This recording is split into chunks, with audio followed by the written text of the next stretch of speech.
নিবন্ধন নিয়ে শেষ এক সপ্তাহে যে পরিমাণ জলঘোলা হয়েছে, বিভিন্ন সময় বিভিন্ন রকম বিভ্রান্তকর তথ্য ছড়াই পড়তেছে।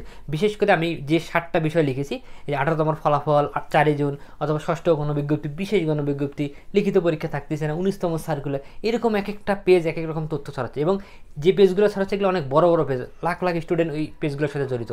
এইভাবে অনেকে কিন্তু কনফিউশন হয়ে পড়তেছে, অনেকে আমাকে মেসেজ দিচ্ছেন এই ঘটনা সত্য কিনা মিথ্যে কিনা। তো আজকের ভিডিওটা মেনলি আমার পেইড বেসে যারা কোয়ালিফাই করেছে 18তমতে তাদের উদ্দেশ্যে, যে এই ইনফরমেশনগুলো আসলে কোনটা সত্য কোনটা মিথ্যা বিস্তারিত আলোচনা করব। তো চলেন শুরু করা যাক। প্রথমত, যে 18তমর ফলাফল আসলে 4 জুন হবে কিনা, তো আসলে আপনাকে বিষয়টা ক্লিয়ার করি। প্রথমত, নিবন্ধনের যে মেরিট লিস্টটা হয়, এই মেরিট লিস্টটা কিন্তু আপনার রিটেনের মার্ক ওয়াইজ হয়। এখানে কিন্তু আপনার পিলিও অ্যাড হয় না, আবার ভাইবার যে মার্ক আছে এই মার্কও অ্যাড হয় না। তো আজ থেকে আমাদের রিটেনের রেজাল্ট কিন্তু 6 মাস আগে চলে এসেছে। তো তখন থেকে কিন্তু আপনাদের লিস্ট যে কে কত মার্ক পাইলো ডেটাবেস সাজানো শুরু হয়ে গেছে।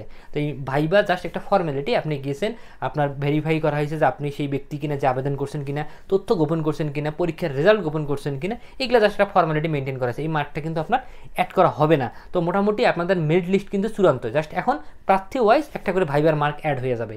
তো যদি আমরা 4 জুনও চিন্তা করি 4 জন হবে কিনা, এই ডেটটা মেনলি আসলো যে আপনার ঈদের আগে শেষ কর্মদিবস 4 জন। এই জন্য অনেকে বলতেছে 4 জন, আসলে এনটিআরসি থেকে এমন কোনো তথ্য কিন্তু প্রোভাইড করেনি যে 4 জন হবে কিনা, সবাই ধরে নিছে। তো এটা কিন্তু হওয়ার পসিবিলিটি আছে, কারণ সব কিছুই রেডি। আর যদি কোনো কারণে 4 জন নাও হয়, তারপর আপনার ঈদের পর প্রথম যে সপ্তাহ থাকবে সেই সপ্তাহে প্রোভাইড হবে। তো মোটামুটি আপনাদের রেজাল্ট প্রস্তুত, এখন জাস্ট ভাইবার নাম্বারগুলো যোগ করা হচ্ছে, যোগও না, জাস্ট পাশে বসাই দেওয়া হচ্ছে। এবং আরেকটা বিষয় বলে রাখি, যে 4 জন হওয়ার পসিবিলিটিটা 30 তারিখ পর্যন্ত কিন্তু আমাদের রেগুলারের ডেট ছিল। এরপর যাদের গ্যাপ আছে এদেরও কিন্তু আপনার 31 তারিখ ভাইবা নিয়ে নেবে। তো মোটামুটি আশা করা যায় যে ফলাফল চলে আসতে পারে 4 তারিখের মধ্যে।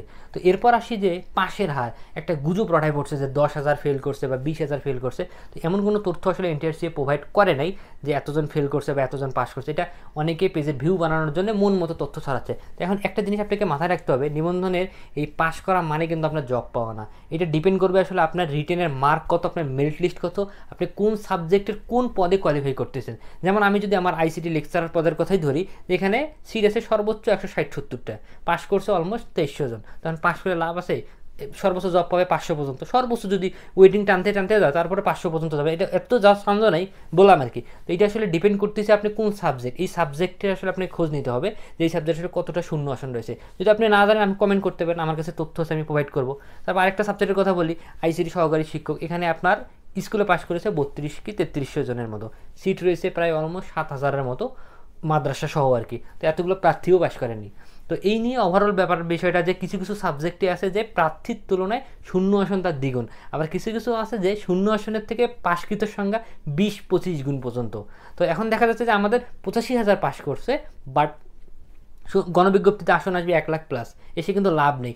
সাবজেক্ট ওয়াইজ যে রেশিওটা আছে এখানে দেখা যাবে যে অলমোস্ট 40-45 হাজারের জব হবে। কেউ কেউ আছে স্কুল কলেজ দুইটাতে পাস করছে, অনেক সাবজেক্টে তো বললাম যে 27-28 জুন পর্যন্ত পাস করে ফেলছে। তো এখানে আসলে পাস করা মানে যে আপনি জব পাচ্ছেন এমন না, কিন্তু এখানে একটা বেনিফিট আছে যে আপনার এটা দিয়ে 7ম গণবিজ্ঞপ্তি আবেদন করতে পারবেন। বিভিন্ন নন এমপিও যে প্রতিষ্ঠানগুলো রয়েছে এগুলো তো আপনি একটা বোনাস পয়েন্ট হিসেবে পাবেন। তো আবার হতাশ হওয়ার কিছু নেই যে জব না পাইলে যে আপনার বিথে যাবে, এরকম না। তো এখন থেকে আপনারা আসলে মেন্টালি প্রিপেয়ার থাকেন যে সকল সাবজেক্ট আসলে হওয়ার পসিবিলিটি কম, যে অনেকে না হলে কী হবে যে 1 থেকে 12তম, যেমন 17তম 13তম আন্দোলন করতেছে, এরকম সিচুয়েশন দাঁড়ায় যাবে। তো যাই হোক, পরবর্তীতে আসি 6ষ্ঠ গণবিজ্ঞপ্তি, যে 2টা নিউজ পোর্টাল অলরেডি নিউজ করেছে যে 6ষ্ঠ গণবিজ্ঞপ্তি হতে পারে কিনা জুনে। তো আসলে জুনে হওয়ার সম্ভাবনা নাই, আমিও বিভিন্ন জায়গা থেকে খোঁজ নিয়েছি যেটা আসলে জুলাইতে আসতে পারে।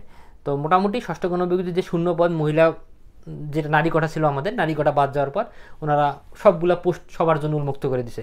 তো আশা করা যায় জুলাইয়ের মধ্যে, এটা আসলে এমন কোনো ডিপেন্ড করতেছে না যে 19তম সার্কুলার আগে দেবে বা পরে দেবে, জুলাইয়ের যে কোনো সময় আপনি পেয়ে যাবেন, জুনে আসার পসিবিলিটি খুবই কম। আরেকটা বিষয়, যে বিশেষ গণবিজ্ঞপ্তি নিয়ে একটা রিউমার ছড়াই পড়ছে যে বিশেষ গণবিজ্ঞপ্তি হতে পারে কিনা। তো 1 তারিখ, আমি যখন ভিডিওটা বানাচ্ছি আজকে 30 তারিখ, তো 1 তারিখে কিন্তু একটা শিক্ষা মন্ত্রণালয়ের মিটিং রয়েছে, সেখানে 1 থেকে 12তম বা যারা জব পায়নি তাদেরকে বিশেষ গণবিজ্ঞপ্তি দেওয়া যায় কিনা। তো এটা আমি একটা দায়িত্ব নিয়ে কথা বলি যে বিশেষ গণবিজ্ঞপ্তির সর্বপ্রথম যদি বিরোধিতা করে সেটা করবে হচ্ছে এনটিআরসি। এনটিআরসি চায় না যে আসলে এনাদেরকে জব দিতে, এনারা কিন্তু দেখবেন বারবার যাচ্ছে শিক্ষা মন্ত্রণালয় বা সচিবদের কাছে, কারণ এনটিআরসি যাচ্ছে যারা বর্তমান পাস করছে, সামনে যারা আসছে এদেরকে নিয়ে, এরা পিছনে আর ব্যাক করতে যাচ্ছে না। ডেটাবেজেও দেখবেন আপনার ওয়েবসাইটের মধ্যে গিয়ে 16তম 17তম ছাড়া কিন্তু সার্টিফিকেটও ভেরিফাই করা যাচ্ছে না। তো আশা করা যায় বা 100% কনফার্ম বলা যায় যে এটা আসার আসলে কোনো চান্স নেই। যে যত কিছু ভিউ ছাড়ার জন্য বলুক না কেন, বিশেষ গণবিজ্ঞপ্তি হবে না, এটুকু আপনি কনফার্ম থাকেন। বা আপনার যে বদলি হবে কিনা, বদলিও হবে না, ষষ্ঠ গণবিজ্ঞপ্তি আগে হবে, এটা একবারে নিশ্চিত, আমি দায়িত্ব নিয়ে বললাম। এরপর আসি আমার 19তম সার্কুলার। তো এর আগেও আমি বলেছিলাম যে 19তম সার্কুলার হবে সবচেয়ে স্মার্ট। এতদিন পর্যন্ত 1 থেকে 18তম হওয়া পর্যন্ত যতগুলো সার্কুলার হয়েছে তার মধ্যে সবচেয়ে স্মার্ট এবং আপডেট সার্কুলার হবে 19তম। এখানে বয়সের ভেজাল থাকবে না, এখানে আপনার সিলেবাসে কিছু পরিবর্তন আসবে। এরপর অটো এমপিওর বিষয়ে ভাবা হচ্ছে, এরকম সাবজেক্ট ওয়াইজ প্রার্থী ঠিকানো, মানে যত যত জায়গায় ভেজাল ছিল, যেমন কোটার একটা ভেজাল, মাদ্রাসা জেনারেল ভেজাল, এই সব কিছু মিলায় একটা গুছানো সুন্দর একটা সার্কুলার নিয়ে যাবে। অতমধ্যেই প্রস্তাবটা তৈরি করে ফেলছে যে সচিবালয়ে পেশ করবে, যে আইনটা যত তাড়াতাড়ি পাস হবে তত তাড়াতাড়ি সার্কুলার। তো ধরা যাচ্ছে যে জুলাইয়ের মধ্যে, খুব বড় জ্বর হলে জুলাই, এই বহুদিন থেকে কিন্তু অপেক্ষা রাখছে, অলমোস্ট কিন্তু 1.5 বছরের প্রায়। সেই 18তম সার্কুলার ছিল আপনার 2023 সালের নভেম্বরের দিকে, এখন কিন্তু অলমোস্ট 2025-এর জুন চলতেছে, সামনে জুন মাস আসবে, তো 1.5 বছর কিন্তু অলমোস্ট হয়ে গেছে। ওনারাও চাচ্ছে যে সার্কুলার দিতে। তো এই সার্কুলারটা হবে সবচেয়ে গুছানো সার্কুলার। এবং এর মাঝে যে আপনারা শুনতেছেন যে বয়স সার্কুলার থেকে ডেট গণনা হবে কি হবে না, এটাও একটা মিস ইনফরমেশন ছড়াই গেছে। যেমন যা এনটিআরসি প্রস্তাবনা তৈরি করছে যে এখন থেকে সার্কুলারের যে ডেট সেটা থেকে বয়স গণনা করা হবে, কিন্তু এখানে একটা কথা ছিল যে এই আইনটা পাস হওয়ার পর থেকে যে সকল বিজ্ঞপ্তি আসবে সেক্ষেত্রে এটা প্রযোজ্য।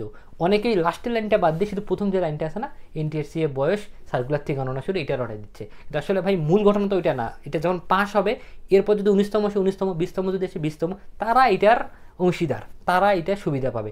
আগে আপনার 18, 17, 16 এরা এর মধ্যে আয়তভুক্ত না। তো এরকম মিস ইনফরমেশন থেকে দূরে থাকুন। আমি আমার পেজে সবসময় চেষ্টা করি সঠিক তথ্য তুলে ধরার। এটা হচ্ছে আমার পেজ, যারা নতুন আছেন আইসিডি জোন এনটিআরসি। এর বাইরে যদি আমার পেজও যদি না দেখেন, আপনার এনটিআরসির ওয়েবসাইট একটা আছে, ওইখানে চোখ রাখবেন, ওইখানে সবসময় ওরা আপডেট দেয়, যে তথ্যটা আসবে ওখানে কিন্তু চলে আসবে। যাই হোক, ভালো থাকেন, সুস্থ থাকেন, সবার জন্য শুভকামনা রইল।